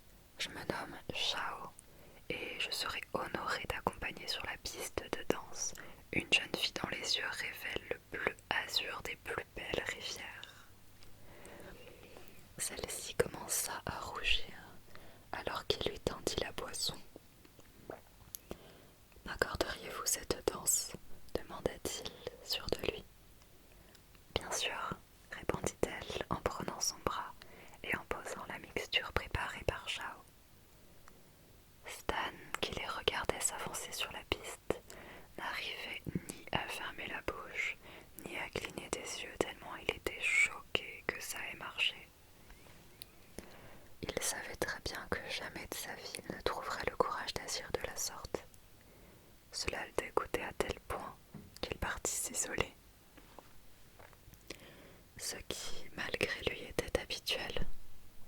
Il aurait tant aimé être aussi à l'aise que Chao, mais son tempérament introverti le bridait et l'empêchait de révéler sa véritable nature. Il n'y avait que dans le cercle fermé de ses amis que le vrai Stan apparaissait, avenant, tendre, toujours à l'écoute des autres et d'une sentimentalité à toute épreuve. Ceci était le véritable Stan, pas le mur de pierre que les autres pouvaient voir, renfermé, débitant de sèches paroles. Une carapace de cristal l'habitait en permanence. Cependant, il n'y avait pas que des mauvais côtés. C'était le premier de la soirée à assister au spectacle du crépuscule sur Sylvestria. De là-haut, il pouvait voir tous les quartiers de la ville, les remparts du quartier des ombres, le port du quartier sud, la maison de Sabrina. Il longea tout du regard jusqu'aux petites vagues calmes qui suivaient le cours de la rivière, s'éloignant jusqu'au doux horizon orangé. En contemplant une telle magie que la nature était capable de créer, il fut enjoué de penser que le portail d'Athénor ne puisse pas être une légende. Dans le flot de pensées qui submergeait son esprit, quelque chose du coin de l'œil vint perturber son attention. Il n'était pas seul au bord du vide. À sa droite, caché de moitié par la toile de chapiteau, se tenait un garçon. À peine eut-il eu le temps de se décaler, voyant au passage une poignée d'épée sortir de derrière sa nuque et dont le fourreau était recouvert d'un drap, que quelqu'un surgit derrière lui. « Ah !» hurla-t-il. « Chao, c'est pas possible !»« Mais qu'est-ce que tu fais ici, mon vieux ?» s'exclama son ami d'un air étonné. « Tu m'as fait une peur bleue !» s'écria Stan en reprenant son souffle. « J'ai vu ça !» répondit-il de son sourire farceur. « Allez, viens avec moi, on va faire un truc. » Stan jeta un coup d'œil et remarqua que le garçon avait disparu. Il ne se posa pas de questions et retourna à l'intérieur. « Alors voilà, maintenant, c'est à ton tour d'inviter une cavalière. » Le visage de Stan se crispa tellement qu'on aurait dit une tortue. « Tu sais bien que je ne suis pas aussi fort que toi pour ça. Mais si, t'inquiète, regarde, elle est là-bas, dit-il en pointant du doigt une demoiselle qui attendait seule, assise dans un coin de la piste, écoutant l'orchestre attentivement d'un air las. Elle s'ennuie à mourir, et elle est ravissante.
Salut les garçons, dit-il toujours de marbre. À en juger son aspect, il ne lui était rien arrivé de grave. Que s'est-il passé demanda Nathanaël qui, comme ses deux amis, se languissait de savoir. Vous n'allez pas le croire, mais le fantôme s'est volatilisé. J'ai pu le suivre durant un petit moment, mais il m'a semé rapidement.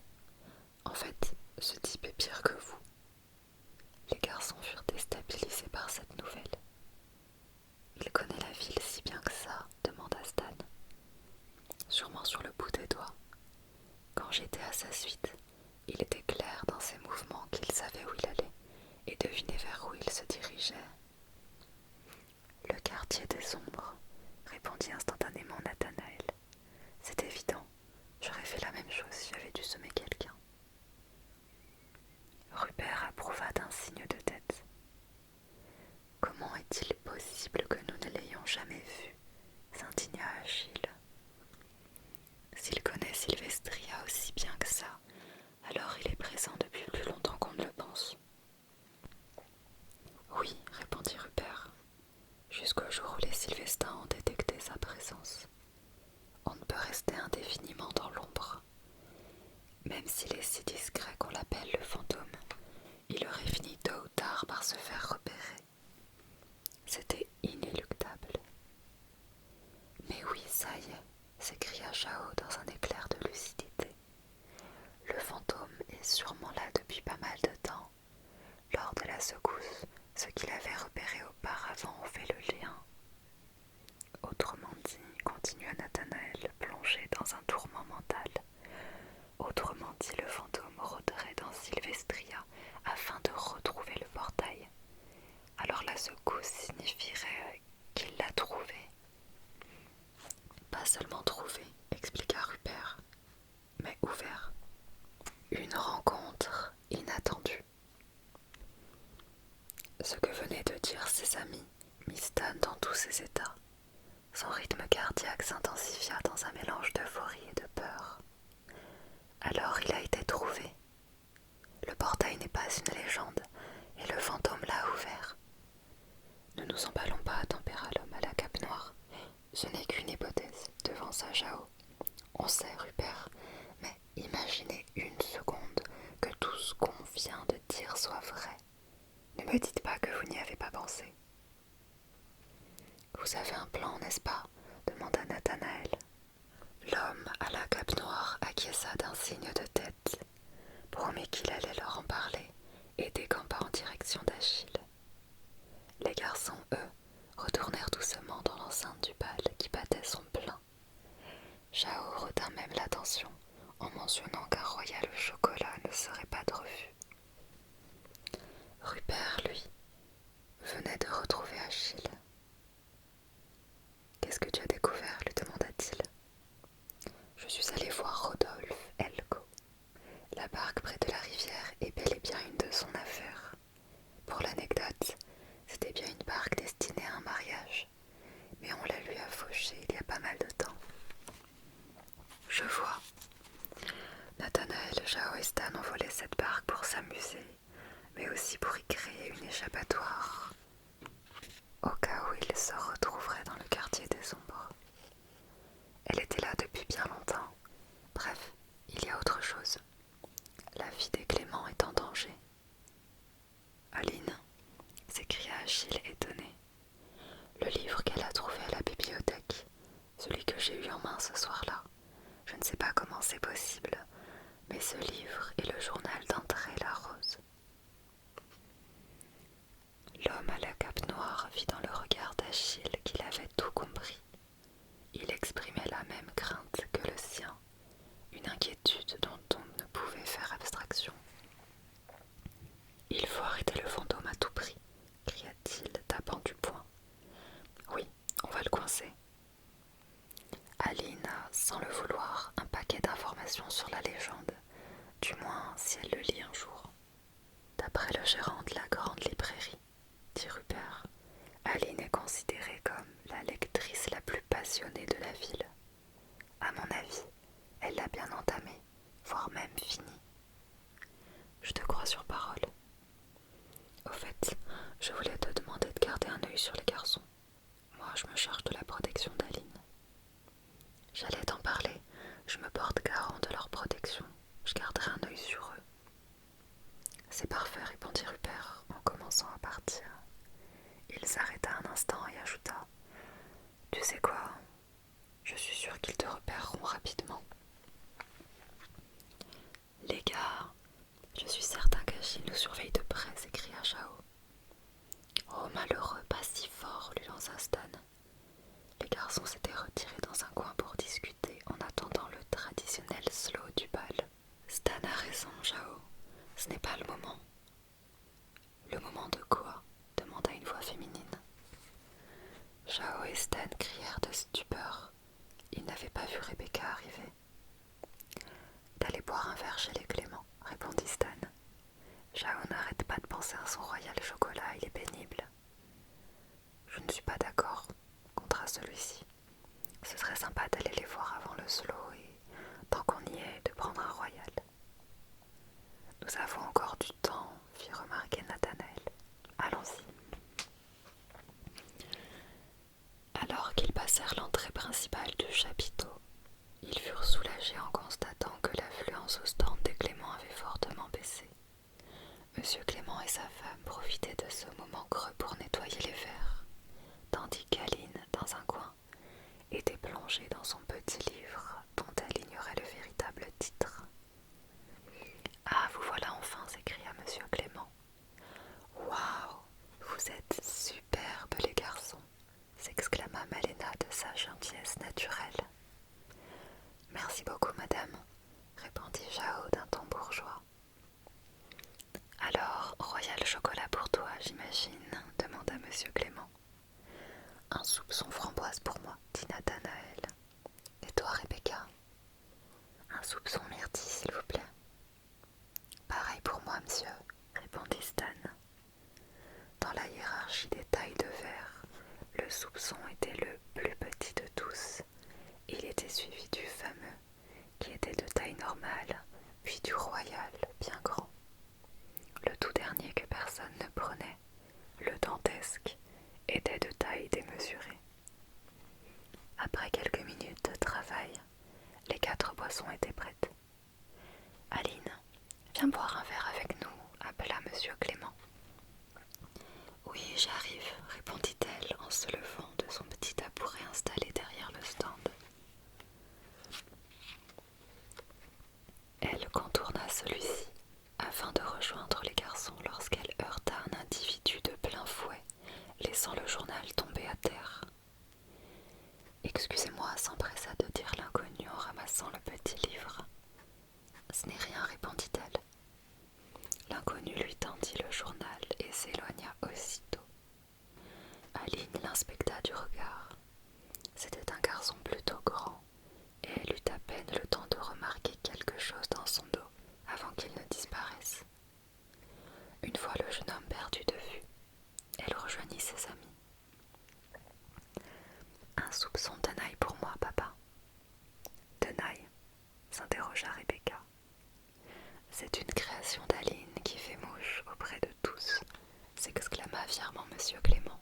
« C'est un mélange chocolat blanc, tout simplement, » expliqua-t-elle. « Ça a l'air pas mal, dit Jao en pleine réflexion.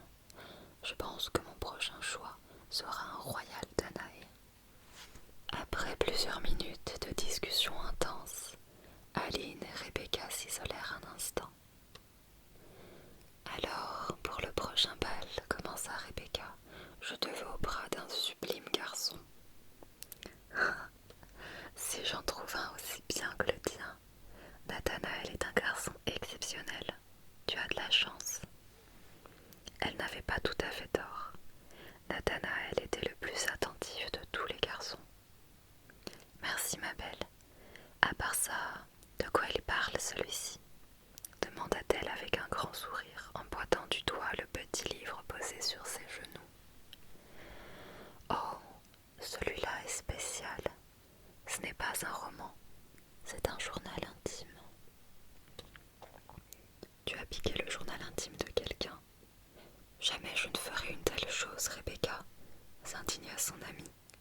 Non, c'est un livre que j'ai trouvé à la grande librairie.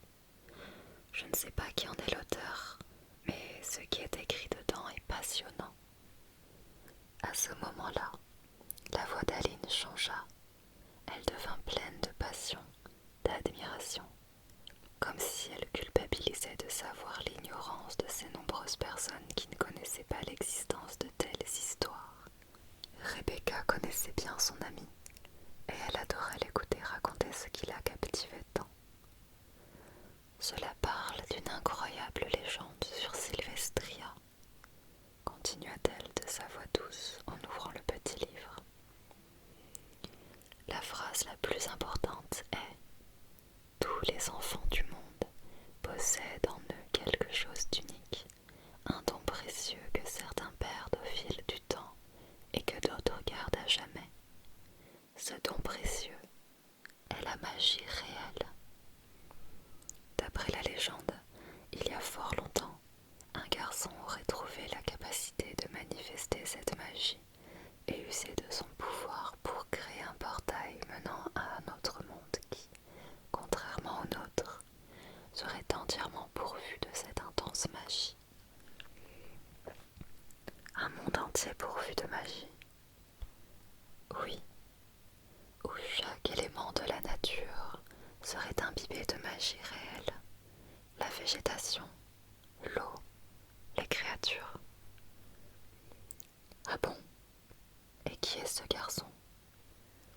Il se nommait Athénor. Athénor, s'écria-t-elle surprise. Tu en as déjà entendu parler? Ça me fait penser... Enfin, j'ai entendu Nathanaël mentionner ce nom. Il parlait de cette histoire alors? Oui, sans aucun doute. Mais il y a quelque chose qui cloche. Pour tout te dire, j'en ai entendu parler pour la première fois hier soir. La fonction principale du portail est de combattre, m'a-t-on dit. Et ce journal confirme cette théorie. Regarde. Rebecca se concentra sur les écrits et lut à haute voix. À tous ceux qui ont la chance de me lire, je soutiens formellement que les lames qui nous ont été offertes nous permettront de vaincre le chaos qu'ont créé les lords inféris. Néanmoins, c'est un sacrifice que chacun doit être prêt à assumer. Que ceux qui veulent devenir gardiens pour le prestige passent leur chemin. Le fait de s'agenouiller devant l'autel des commandements est un acte sans retour possible. Le mal gronde dans les terres éternelles et la véritable guerre est sur le point de commencer.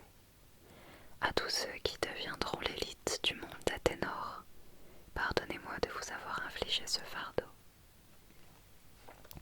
Les deux filles étaient immergées dans leur récit, au point qu'elles étaient littéralement coupées du monde. Apparemment, continua la fille de Clément, hormis l'accès à un autre monde, le portail d'Athénor donnerait accès à une arme qui n'est réservée qu'à quelques élus. Cette arme est appelée lame d'Athènes. Tout comme le monde derrière le portail, les lames d'Athènes sont des épées pourvues de magie réelle, et le seul moyen d'en avoir une est de s'agenouiller devant l'autel des commandements. Pour combattre les lords inféris. Mais qui sont-ils? Aline tourna rapidement les pages et trouva un passage qu'elle montra à son amie.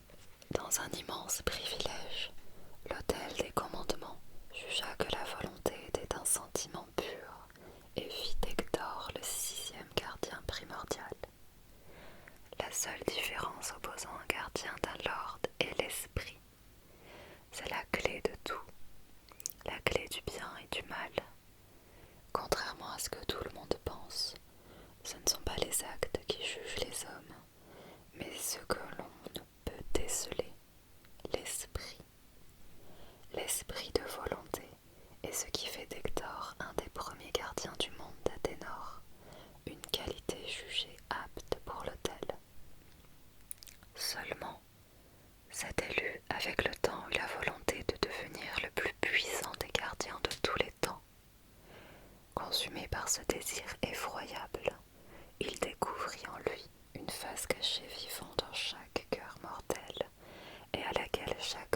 femme de ce monde peut être confrontée un jour ou l'autre.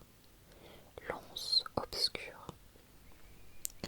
Un gardien corrompu par l'once obscure est la pire chose que l'on puisse imaginer. Ce pouvoir maléfique ne change pas seulement votre état d'esprit, mais encore, il empoisonne votre magie réelle, transformant les lames d'Athènes en de véritables armes de mort et de destruction. Après la mort d'Hector, l'anse obscure qu'il avait détruit corrompit l'esprit de volonté et en fit d'une qualité un défaut. L'autel des commandements nous a conduits des siècles plus tard à la création de l'ordre des chevaliers, plus connu sous le nom d'Ordinis et de ses suprêmes sujets des lords inféris. La suite logique du mouvement d'Hector. Des gardiens corrompus par l'anse obscure, munis de l'âme d'Athènes, servant le mal absolu. La couleur rouge représente désormais la destruction et la mort, car dans cette corruption, l'once obscure rendit les lords inféris dénués de tout autre sentiment. Priez pour ne jamais croiser leur chemin, car dans leur élan de fureur, ils vous tueront, ainsi que vos femmes et vos enfants, répandant la senteur de la haine, consumant les pierres d'un feu de vengeance. Et c'est lorsque vous vous rendrez compte du véritable combat que vous fuirez les terres éternelles dans un bain de sang. Alors les filles, hurlèrent les filles, dont le cœur avait fait un bond conséquent. Chao, tu nous as fait peur. Mais de quoi parliez-vous? Demanda-t-il intrigué. Bref, on n'a pas le temps. On vient de nous prévenir que le slow du bal allait commencer. Vas-y Rebecca, dit Aline. De mon côté, je vais demander à mes parents si je peux rentrer en avance. D'accord, à bientôt ma belle, répondit-elle en enlaçant sa meilleure amie. C'est ainsi que Nathanaël, Chao, Stan et Rebecca retournèrent dans l'enceinte du bal, tandis qu'Aline se dirigea vers ses parents afin qu'ils répondent à sa requête, ce qu'ils acceptèrent à condition qu'elle ne traîne pas en route et qu'en aucun cas elle ne s'aventure dans le quartier nord. Après avoir remercié ses parents, la jeune fille partit en direction de son foyer, le petit livre à la main. Aline était accro. Elle marchait en lisant frénétiquement des passages du journal intime. C'est alors qu'une idée lui traversa l'esprit. Ayant une bonne marge de temps devant elle, elle décida de passer par la rue où se tenait la grande librairie de Sylvestria, son endroit favori. Bien évidemment, elle était fermée à cette heure tardive, mais ce qui attirait Aline, c'étaient les livres que le libraire mettait en vitrine et qui changeaient chaque semaine. Bien entendu, elle était passée devant plusieurs fois, mais elle pensa que c'était une belle occasion de choisir son prochain ouvrage. Une fois devant, elle put contempler la dizaine de livres qu'elle avait déjà vus auparavant. Cependant, il n'était pas évident d'en apercevoir les titres. Il n'y avait pas beaucoup de visibilité à cette heure-là, d'autant plus que la grande librairie se trouvait tout près du sombre quartier nord. Néanmoins, en se concentrant, il n'était pas si difficile de deviner les titres dans la pénombre. Elle était intriguée par un roman qui se nommait Peine de l'au-delà, dont la couverture montrait un visage de femme vu de profil. Il y avait aussi d'autres ouvrages aux multiples noms, tels que Les Chevaliers d'Artagnan ou encore Le Couloir des damnés. Mais cela ne l'inspirait guère. Le véritable titre qui l'intéressait était celui qui n'était pas écrit, celui de l'ouvrage qu'elle possédait dans ses mains telle une relique. C'est alors qu'elle plongea naturellement dans un océan de questions, tenant le journal d'André Larose contre sa poitrine, pensant à ce monde qu'il avait touché en plein cœur, ce monde pourvu de magie réelle, les 1000 lieux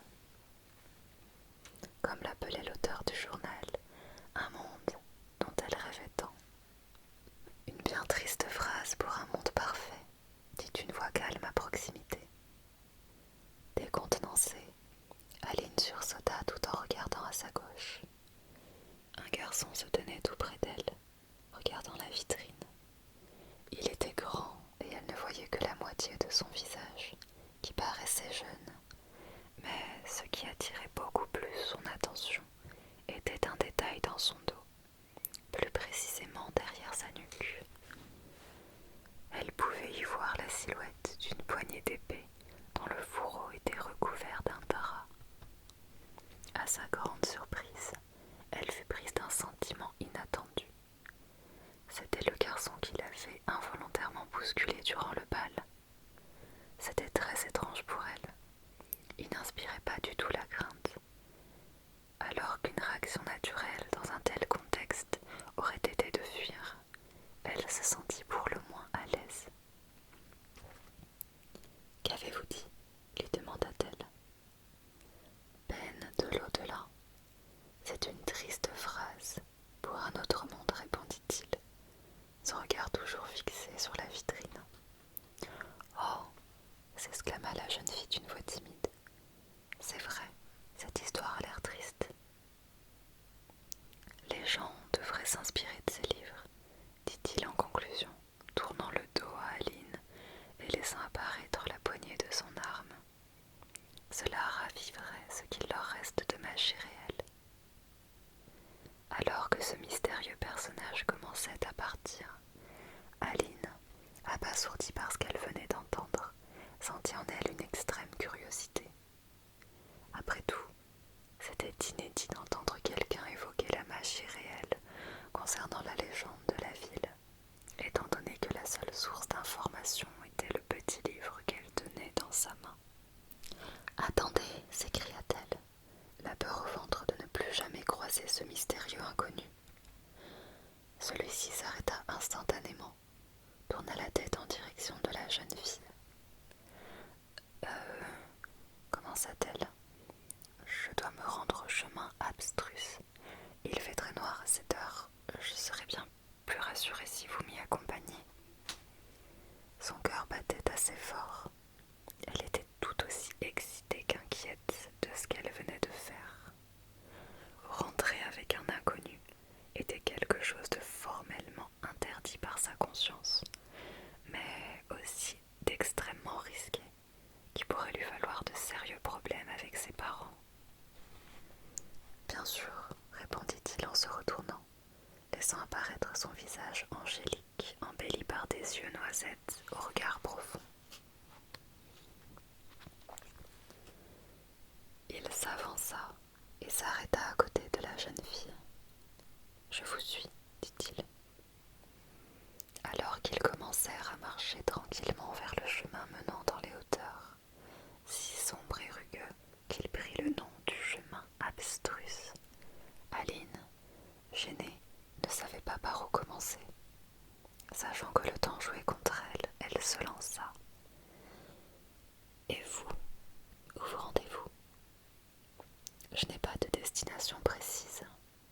Disons que je vogue où bon me semble. » Elle profita de ce moment pour bien observer cet inconnu. Comme elle avait pu le voir devant la grande librairie, son visage respirait la jeunesse. Cependant, elle fut incapable de lui donner un âge. Sa façon de parler et son attitude témoignaient au contraire une grande maturité.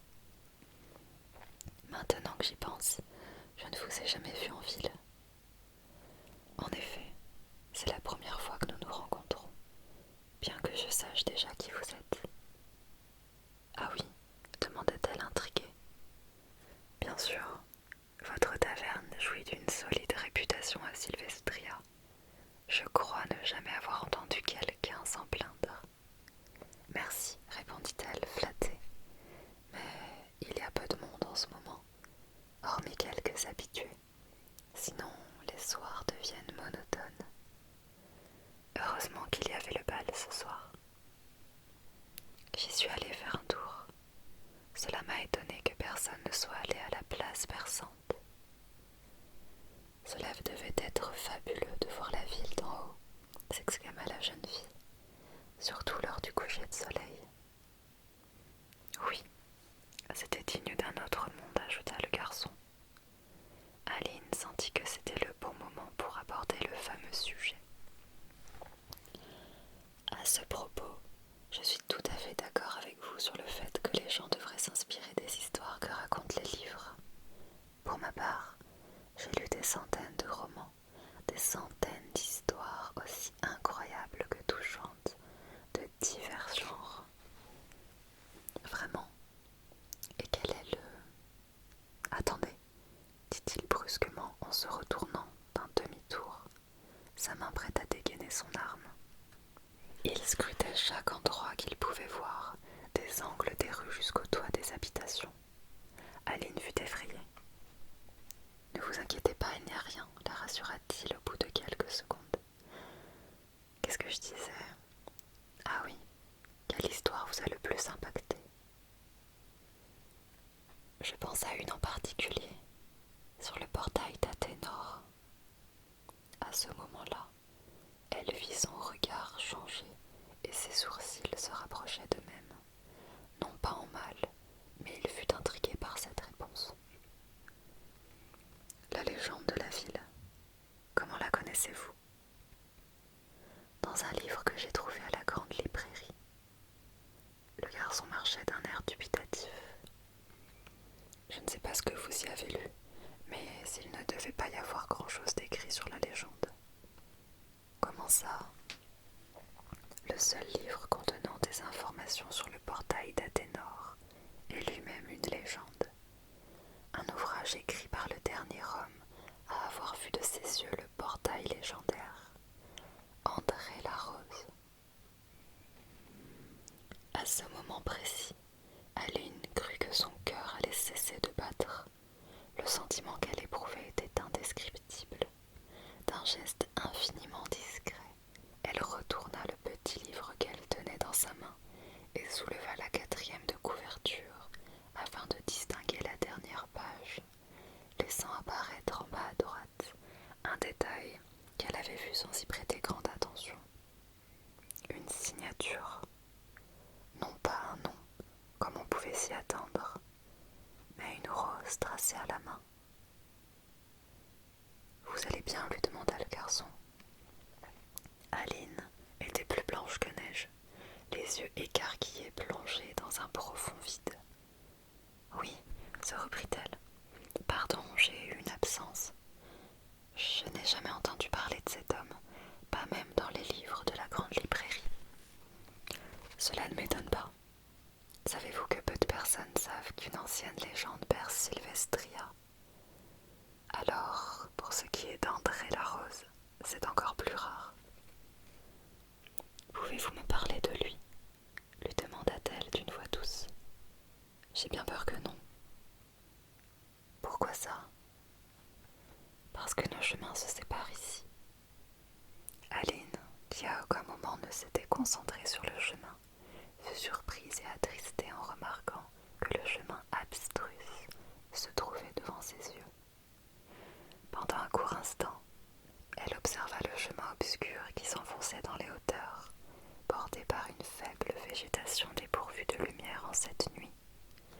Une source d'inquiétude pour n'importe quel novice, mais c'était la routine pour la jeune fille. « Comment savez-vous où j'habite ? Pourquoi ne m'accompagnez-vous pas à la taverne ? » ?»« Je vous intéresse, dites donc. » Aline devint rouge de gêne. « Oh, ne vous méprenez pas, c'est juste histoire de partager nos connaissances. » »« Je vois. Eh bien, au point où on en est, allons-y, répondit-il. Ils commencèrent l'ascension du sentier. Aline était enjouée à l'idée d'avoir encore du temps avec ce mystérieux garçon. « Au fait, je pensais, nous avons presque le même âge. » « Je n'avais pas fait attention, révéla-t-il, mais je pense être légèrement plus âgé que vous. D'ailleurs, je connais bien mieux la légende que vous, et c'est pour ça que vous essayez de me soutirer des informations. » « Vous ne m'en voudrez pas ? » demanda-t-elle d'un sourire charmeur. Le garçon regarda Aline et fut pris d'un sourire touché. « Non, répondit-il. Alors, André Larose est un personnage important. Malgré son histoire, c'est un personnage très important, si ce n'est le plus important. Malgré son histoire, c'était un garçon très solitaire et très sensible. Il aurait perdu ses parents très jeunes. Aline fut plongée en pleine perplexité.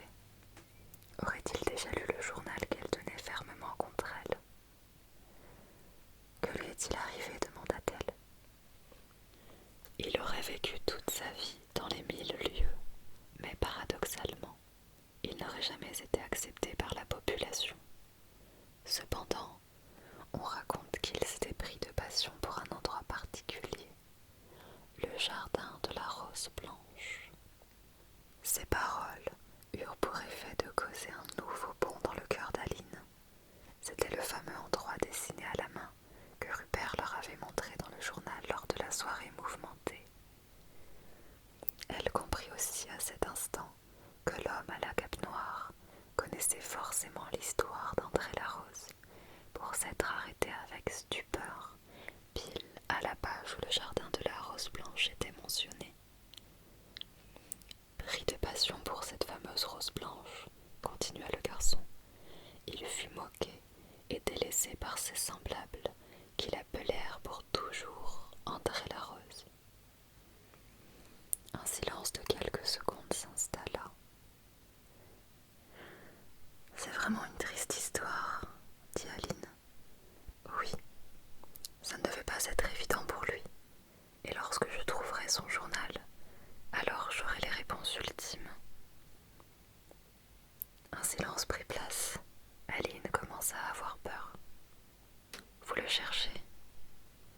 Celui-ci, après avoir tourné brièvement la tête vers la jeune fille, répondit d'un ton tranchant et sec. Oui. Aline sentit son estomac se nouer, surtout lorsqu'elle aperçut encore une fois la poignée de son arme figée dans son dos. Mais c'est une légende, vous l'avez dit tout à l'heure. On ne peut voir sans croire. Lorsque je le trouverai, je vous l'apporterai. Alors qu'ils arrivèrent à la taverne, Aline se demanda si c'était une bonne idée de lui avoir montré le chemin. À présent, il pourrait surgir d'un moment à l'autre, et elle se sentit mal à l'aise. Le paysage devant eux montrait la taverne de la Plume Rouge dénuée de toute présence. Après être arrivé près de la porte d'entrée, où la chaise de Malena se languissait de n'avoir aucune compagnie, il était temps pour eux de se quitter. « Je vous laisse maintenant, dit le garçon. La prochaine fois que nous nous verrons, j'aurai trouvé le journal d'André Larose. Je suis persuadée qu'il se trouve dans cette ville. » Il fit quelques mètres avant qu'Aline, oubliant la politesse, ne lui crie ces paroles. « Attends, je ne connais même pas ton nom. » Le garçon de dos s'immobilisa et fit frémir une aura écrasante qu'Aline put ressentir au plus profond d'elle-même, telle une puissance dormant dans ses entrailles. « Mais bien sûr que tu connais mon nom. N'en as-tu pas entendu parler? Souviens-toi, à Sylvestria rôde un fantôme. » Ainsi, le mystérieux garçon disparut dans la nuit noire, laissant derrière lui une jeune fille troublée, qui s'empressa de regagner sa chambre et qui trouva difficilement le sommeil après avoir vécu cette